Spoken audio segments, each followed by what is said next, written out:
Officer Park Jin-ho stared at the glowing screen of his police car's computer. The night shift in Seoul's interstellar immigration district was usually quiet, but something strange had just appeared on his monitor. It was 11:30 p.m., and the streets were almost empty. The SOS signal flashed red on his screen. Park leaned forward, his eyes narrowing as he studied the details. The signal came from a black hover car registered to a young woman named Hae-young Lee. According to the database, she was 19 years old and a student at Seoul Science University. "Computer, show me the signal pattern," Park said, reaching for his coffee cup. The hot liquid helped him stay alert during these long night shifts. The computer displayed a series of waves and patterns that made Park put down his coffee cup. In his 15 years as a police officer, he had never seen anything like this. The SOS signal wasn't using standard emergency codes. Instead, it pulsed with an odd rhythm that seemed to change every few seconds. "Computer, where is the car now?" Park asked, starting his engine. The hover car's location appeared on his map. It was moving along the old highway, heading toward the city's outskirts. Park switched on his car's silent mode and pulled out of his parking spot. The wheels lifted off the ground as the hover system activated. In the distance, Seoul's tall buildings sparkled with their usual nighttime glow, a mix of old architecture and new alien-inspired designs that had become common in the past 5 years. The radio crackled. "Officer Park, do you want backup?" It was the night dispatcher, Officer Kim. "Not yet," Park replied. "Let me check it out first. Something's not right about this signal. I've never seen one like it." As he followed the map toward Hae-young's car, Park thought about the recent changes in his job. Since Earth had made official contact with alien civilizations, police work had become more complicated. They had new rules, new technologies, and new kinds of crimes to deal with. Some aliens lived legally in Seoul now, while others tried to sneak in without proper papers. The computer beeped again. "Warning," it said in its calm voice. "Signal strength increasing. Unknown energy signature detected." Park felt the hair on the back of his neck rise. Unknown energy signatures usually meant alien technology. He reached down and touched the new weapon on his belt, a standard-issue xenotechnology defense unit. He hoped he wouldn't need to use it. The black hover car appeared ahead of him, moving slowly along the empty road. Its lights were on, but something about the way it moved seemed wrong. It drifted slightly from side to side, like a leaf falling in the wind. Park kept his distance and asked the computer to scan the vehicle. The results made him frown. The car's energy readings were off the charts, and its windows were darker than legal limits allowed. "Computer, show me the driver's vital signs," he ordered. The scanner worked quickly, but the results were confusing. It showed multiple life signs inside the car, but they kept flickering in and out, as if something was blocking the scanner. One reading stayed steady. That must be Hae-young Lee. Her heart rate was very high, suggesting she was scared or in danger. Park took a deep breath and made his decision. He reached for his radio. "Dispatch, this is Officer Park. I'm going to make contact with the vehicle. Something's definitely wrong here. Have a backup unit ready, but tell them to keep their distance until I signal." "Understood, Officer Park." "Be careful," the dispatcher replied. As Park moved his car closer to Hae-young's vehicle, he didn't know that he was about to discover something that would change not just his life, but the relationship between Earth and its new alien neighbors forever. Officer Park kept his distance as he followed the black hover car through Seoul's empty streets.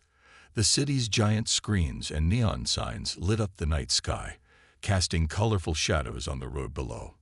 His police car's computer continued to beep softly, warning him about the strange energy readings coming from Hae-young's vehicle. "Computer, connect me to Dr. Kim Sunmai at the police lab," Park said, his eyes never leaving the car ahead. Dr. Kim had designed most of the police department's alien detection systems, and he needed her expertise now. The computer screen flickered, and Dr. Kim's tired face appeared. She was still at her lab despite the late hour. "Officer Park, what's wrong?" I'm sending you some readings from a civilian vehicle, Park said, pressing a few buttons on his screen. Have you ever seen anything like this? Dr. Kim's eyes widened as she looked at the data. This is impossible, she muttered, typing quickly on her keyboard. These energy patterns, they're similar to what we saw during the first contact event 5 years ago. Where did you find this? It's coming from a student's car. There's something else. The SOS signal keeps changing its pattern. It's like nothing in our database. Dr. Kim's face turned serious. Officer Park, listen carefully. Those energy readings suggest highly advanced technology, way beyond anything we've licensed for Earth use. Whoever is in that car with your student, they're not supposed to be here. The black hover car suddenly turned off the main road, heading toward the old industrial district. Park followed, keeping his lights off. The buildings here were shorter and older, with fewer lights and more shadows, perfect for hiding something or someone. Should I call for backup? Park asked, but Dr. Kim shook her head. Not yet. If these readings are right, regular backup won't help. I'm sending you an upgrade for your scanner. It might help us see what we're dealing with. Park's computer screen flickered as it downloaded the new program. The black car ahead was moving more erratically now, sometimes floating higher than the legal limit, then dropping down low enough to almost touch the ground. The new scanner activated, and Park gasped. The image showed not just Hae-Yum in the car, but several other shapes that seemed to shift and change. They weren't showing up as normal life forms. Instead, they appeared as swirling masses of energy. Dr. Kim, are you seeing this? Park asked, his mouth dry. Yes, she replied quietly. Those patterns match some classified files I've seen. Officer Park, you need to be extremely careful. You're not just dealing with illegal aliens. These might be members of a species we haven't officially met yet. The black car suddenly stopped in front of an abandoned warehouse. Park parked his car in the shadows of a nearby building. The warehouse's metal walls were old and rusted, but Park's scanner showed strange energy readings coming from inside. Dr. Kim, they're getting out of the car, Park whispered, watching through his windshield. He could see Hae-Yum clearly now, a young woman in a university uniform, but the shapes around her, they seemed to bend the light itself, like heat waves rising from hot pavement. I'm calling Captain Song Mi-rae, Dr. Kim said. She needs to know about this, but Officer Park, that girl is in danger. Whatever these beings are, they chose her for a reason. You might be her only hope right now. Park checked his stenotechnology defense unit one more time and took a deep breath. Send the captain. But I can't wait. I'm going in. As he quietly opened his car door, Park knew he was about to face something beyond his training. But he was a police officer, and someone needed his help. That was all that mattered right now. Officer Park moved quietly through the shadows of the abandoned warehouse district. His footsteps made no sound on the cracked pavement as he approached the black cover car. The warehouse loomed ahead, its metal walls reflecting the dim light of Seoul's distant skyscrapers. He held his scanner in one hand and his nanotechnology defense unit in the other. The scanner screen showed the strange energy patterns growing stronger. Whatever was inside that warehouse was powerful enough to make the device's screen flicker. Through his earpiece, he could hear Dr. Kim typing rapidly. Officer Park, I'm picking up some kind of energy field around the building. It's interfering with our normal communications. If you go inside, we might lose contact. Park stopped behind a stack of old shipping containers. From here, he could see Hae-Yum and her strange companions entering the warehouse through a side door. In the weak light, the shapes around her seemed to ripple and shift like water. I understand, Park whispered. Just make sure Captain Song knows where I am. He checked his weapon one last time. The green light on its side showed it was fully charged, ready to defend against any known alien technology. Dr. Kim's voice crackled with static. Be careful.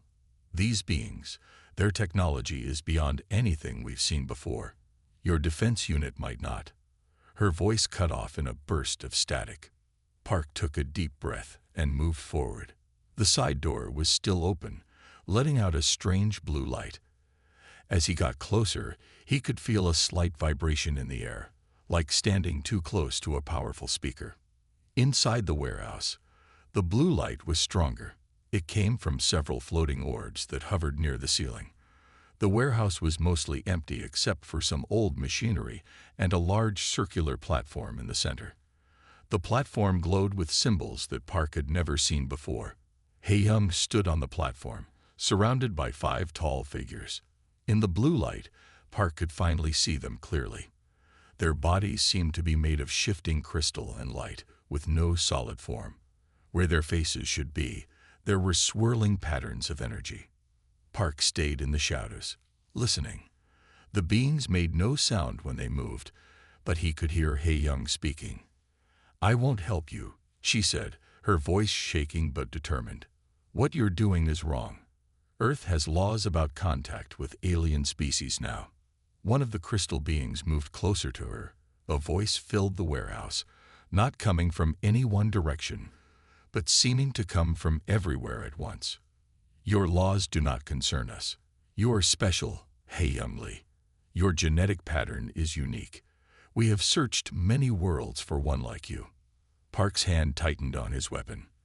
The beings were so focused on Hae-young that they hadn't noticed him yet. He needed a plan. There were 5 of them and 1 of him, and he had no idea what they were capable of. Hae-young's eyes darted around the warehouse and suddenly locked with Park's. She showed no surprise at seeing him, but her expression changed slightly. Park could see relief in her eyes, but also worry. She was trying to tell him something. The crystal being reached toward her with what looked like a hand made of light. "Your cooperation is not required. We have ways of extracting what we need." Park knew he had to act now, but as he stepped out of the shadows, Hae-young shook her head slightly. She raised her hand to brush her hair back. A simple gesture, but Park had been a police officer long enough to recognize a signal when he saw one. She had a plan. Whatever it was, he needed to wait for her move. Years of police training fought against his instinct to rush in, but he forced himself to stay still. Sometimes he remembered his old captain saying, the hardest part of being a police officer was knowing when not to act.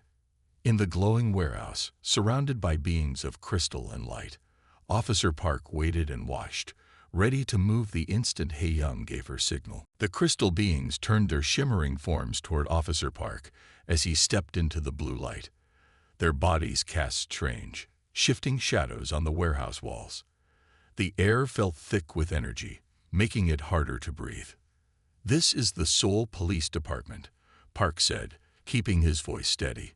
"Release the girl and identify yourselves." The tallest of the crystal beings moved forward. Its voice echoed through the warehouse again. "Your authority means nothing here, human officer. We are far beyond your jurisdiction." Hae-young spoke up, her voice stronger now. "Officer Park, they're called the Lightborn. They've been hiding on Earth for months, taking people with special genetic patterns." The beings moved closer to Hae-young. The leader's crystal form pulsed with red light. "Silence. You know too much already." Park held his ground, though his scanner was now showing energy readings far beyond its normal limits. "How many people have you taken?" 17, Hae-young answered quickly. "I saw their files. They took students from cities all over the world. Seoul, New York, Lagos, Mumbai." A crystal hand reached toward her, but she stepped away. "They're looking for something in our DNA. Something they lost generations ago." The leader's form crackled with energy. "Our species is dying. Over thousands of years, we lost the ability to maintain physical form. These human bodies, some of them contain fragments of the genetic code we need to save ourselves." Park's mind raced as he processed this information. The strange signals in his district, the missing persons reports that didn't quite make sense, the unusual energy readings that Dr. Kim had been tracking. It all connected now. "Where are the others you took?" Park demanded. A smaller crystal being moved forward. Its voice was different, softer. "They are safe, in suspended animation. Once we extract the genetic patterns we need, they will be returned unharmed. You're lying, He-Young said firmly. I saw the real data. The extraction process is fatal. That's why you stopped asking for volunteers 50 years ago. That's why you started taking people instead. Park's hand tightened on his weapon. You've been here for 50 years. The leader's crystal form pulsed brighter. We have been observing Earth since humans first split the atom. We saw your potential and your dangers. We stayed hidden, taking only what we needed. Not anymore, Park said. This ends tonight. The leader laughed, a sound like breaking glass. And how will you stop us, human? Your weapons cannot harm us. Your authorities cannot hold us. We are energy given form. We are beyond your understanding. But Park noticed something the beings hadn't. While they focused on him, He-Young had moved closer to the control panel of their platform. Her hand was inches from a glowing symbol. The same symbol he'd seen on his scanner earlier, marked as a power source. Maybe we can't stop you, Park said, taking a step forward to keep their attention. But we can expose you. Right now, Dr. Kim is sending our conversation to every major news outlet in Asia. The whole world will know about you in minutes. The crystal beings turned to each other, their forms flickering with what looked like concern. The leader raised its hands, energy gathering between them. Then we will have to accelerate our plans. No more waiting. No more hiding. Park saw He-Young's hand move toward the symbol. He tensed, ready to act. Whatever she was planning, he knew the next few moments would change everything. Officer Park's Xenotechnology Defense Unit hummed to life in his hands. The blue glow from its barrel matched the strange light filling the warehouse. Behind him, he heard the sound of police vehicles arriving outside. Captain Song had finally reached their location. The crystal beings spread out in a circle, their forms growing taller. The leader's voice boomed through the warehouse. Your reinforcements cannot help you. This building is now sealed in a temporal field. Outside, time moves very slowly. We have all the time we need. He-Young's hand still hovered near the control panel. She caught Park's eye and mouthed something that looked like 2 minutes. Park needed to keep them talking. Tell me about the others, Park said, stepping to his right to draw their attention. The 17 people you took, where are they really? The smallest crystal being moved forward again. They are here, in this building. Their bodies sleep while we study their genetic patterns. Its voice sounded almost sad. We do not wish to harm them. But you will, He-Young said. Her fingers moved slightly closer to the control panel. Just like you harmed the ones before them. I saw the real records. Over 50 years, you've taken more than 200 people. The leader's form crackled with angry red energy. We did what we had to do. Our entire civilization depends on finding the right genetic code. Without it, we will fade away into nothing but formless energy. Park took another step, drawing their attention further from He-Young. There are legal ways to do research on Earth now. We have agreements with other alien species. Why didn't you ask for help? Ask and be denied. The leader's crystal form pulsed brighter. Other species fear us. They call us parasites, energy vampires. They would never help us willingly. So you decided to help yourselves, Park said. To our people, our children. The smallest crystal being turned toward its leader. Perhaps we were wrong. The humans have evolved faster than we expected. Their technology, their understanding. Silence. The leader's voice shook dust from the warehouse rafters. We are beyond their judgment, beyond their laws. We will take what we need. And then, a new voice cut through the warehouse. This is Captain Song Mai of the Seoul Police Department. It came from powerful speakers outside. We have the building surrounded. Our sensors detect 18 human life signs inside. Release your hostages and surrender. The crystal beings turned to their leader. Their forms flickered with what looked like uncertainty. The leader raised its hands, and streams of energy began to flow between the crystal beings, forming a glowing web. If we cannot work in secret, the leader said, then we will take what we need by force. Starting with this one. Energy beams shot from its hands toward Hae-young. But she was ready. Her hand slammed down on the control panel symbol. The platform under her feet blazed with white light. The energy beams from the leader's hands bounced off an invisible shield around her. Neural dampening field. Hae-young shouted to Park. It disrupts their energy patterns, but it only lasts 2 minutes. Park didn't hesitate. He adjusted his weapon's settings and fired at the nearest crystal being. The beam from his nanotechnology defense unit combined with the dampening field, causing the crystal form to flicker and destabilize.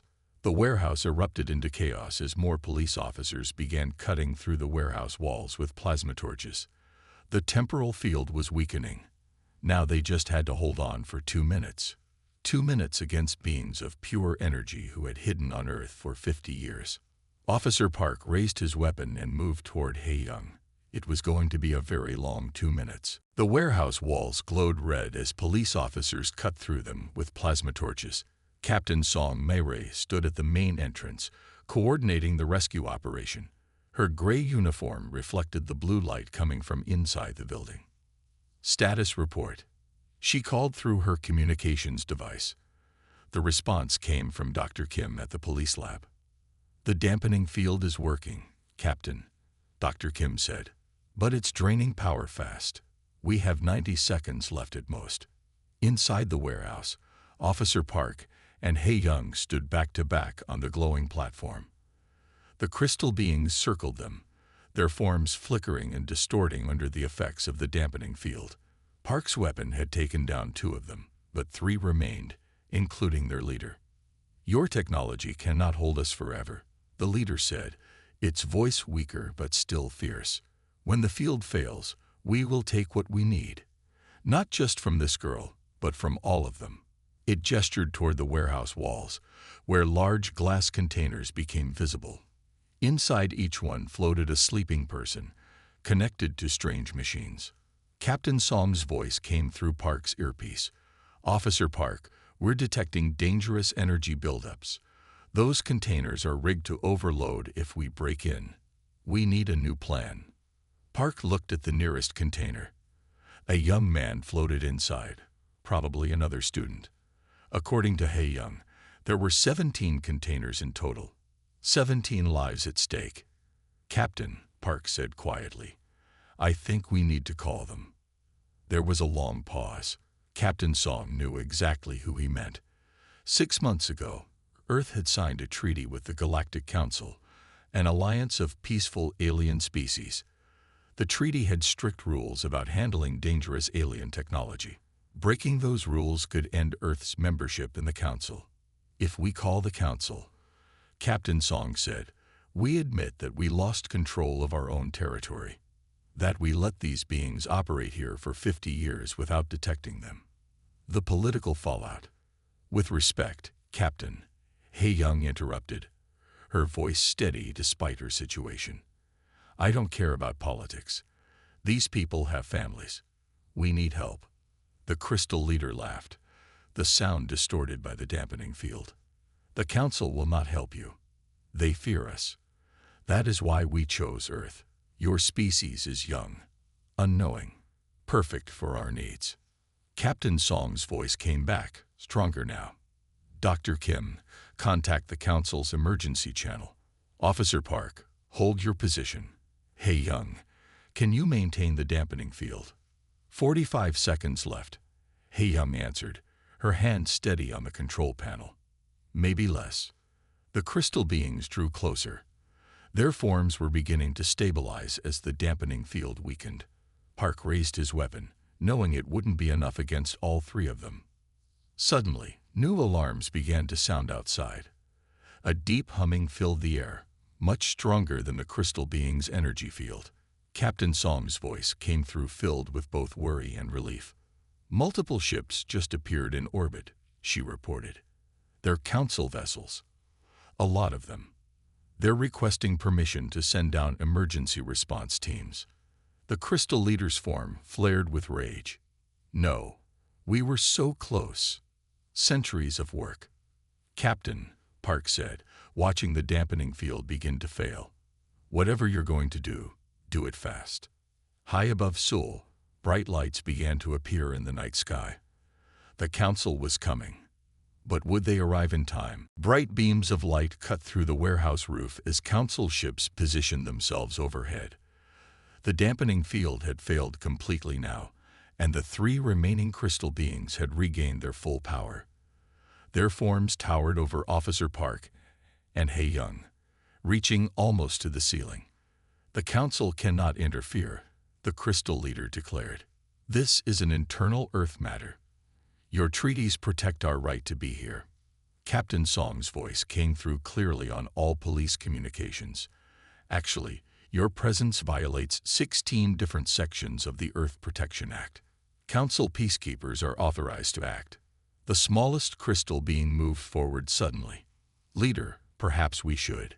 No. The leader's form blazed with intense light. You do not understand. We are not just fighting for our research. We are fighting for our survival. The leader turned to Hae-young. Tell them what you found in our records. Tell them why you are so important. Hae-young looked at Officer Park, then at Captain Song, who had finally entered the warehouse with a team of officers. Their species is dying, she said, but it's not just about maintaining physical form. They're losing their ability to think, to feel emotions. In a few generations, they'll become nothing but mindless energy. And this girl, the leader said, carries a genetic pattern we have searched for across 12 galaxies, a pattern that could save us all. The leader's form changed, becoming less threatening, almost peaceful. We do not wish to harm anyone, but we cannot simply watch our children lose their minds, their souls. Park kept his weapon raised, but looked at Hae-young. What exactly did you find in their records? They need living human tissue to complete their research, Hae-young explained.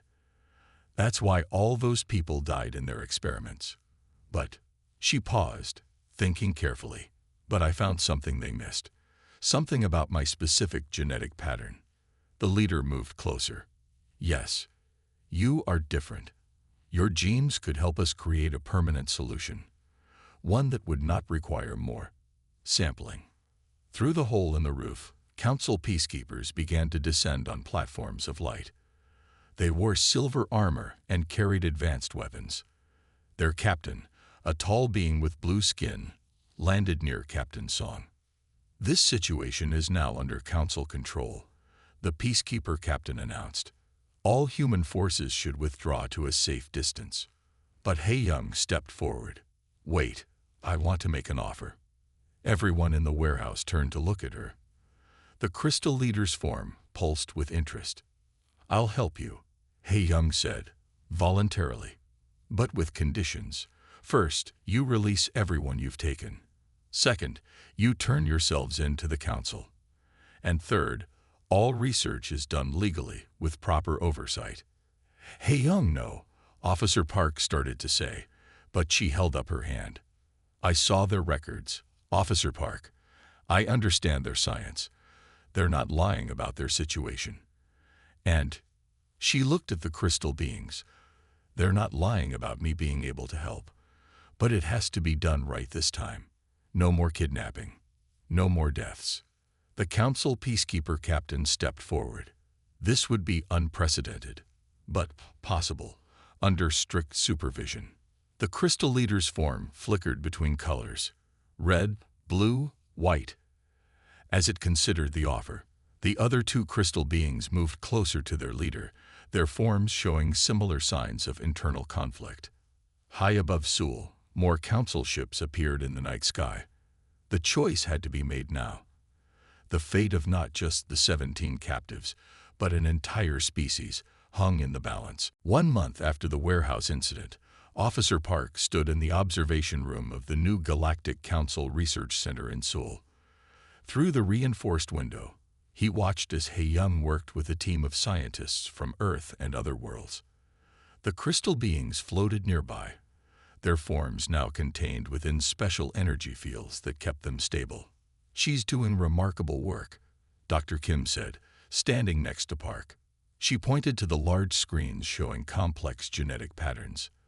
The crystal beings were right about her. Her genetic code has helped us understand how to save their species. Captain Song entered the room, her uniform now displaying the new Earth Council Cooperation Badge. The last of the 17 victims has been released from the hospital today, she reported. All of them will make a full recovery. Park nodded, remembering that night in the warehouse. The Crystal Leader had accepted Hae-young's offer, though it hadn't been easy. The other crystal beings had to physically restrain their leader until the council peacekeepers could set up containment fields. But in the end, the desire to save their species had won out over pride. How many others have they found? Park asked, watching as Hae-young adjusted some controls on her workstation. 23 people worldwide with similar genetic patterns, Dr. Kim answered. All of them volunteered to help once they understood the situation. It turns out humans can be quite generous when asked nicely instead of being kidnapped. Through the window, they could see Hae-young talking to the Crystal Leader. The being's form was different now, clearer, more stable. The anger that had driven it to such desperate acts was gone, replaced by something that looked like hope. The council has officially pardoned them, Captain Song said. In exchange for full cooperation and sharing all their research, Earth's handling of the situation has actually improved our standing in the galactic community. We showed we could be both firm and merciful. Park watched as more scientists entered the research area. Some were human, others were clearly alien. Beings of pure light, creatures with multiple limbs, and even some made of living crystal, distant cousins of the beings they were helping to save. Hae-young has been offered a full scholarship, Dr. Kim said with a smile. The Council's Advanced Sciences Division wants her to continue her studies with them. They say she has a natural talent for xenogenetics. The Crystal Leader raised what looked like a hand, and the genetic display changed. The pattern it showed was beautiful, a perfect blend of human and crystal being DNA that could save an entire species. Sometimes, Park said, thinking back to that night, the best police work isn't about fighting or arresting. Sometimes it's about listening and understanding. Captain Song nodded. That's why we're making changes to the force. All officers will now receive training in alien psychology and diplomacy. We're calling it the Hae-young Protocols. Through the window, they could see Hae-young look up and wave at them. She was smiling, happy in her new role. The crystal beings around her glowed with gentle colors, their forms already showing signs of the stability that her research would bring to their entire species. One last thing, Captain Song said, handing Park a datapad. The Council wants to establish a permanent emergency response team for situations like this. They're looking for officers with experience in alien contact. Interested? Park looked through the window again, watching humans and aliens working together to solve problems that once seemed impossible. He thought about that first SOS signal, about how a simple police call had turned into something that would change two species forever. He handed the datapad back to Captain Song with a smile. When do I start?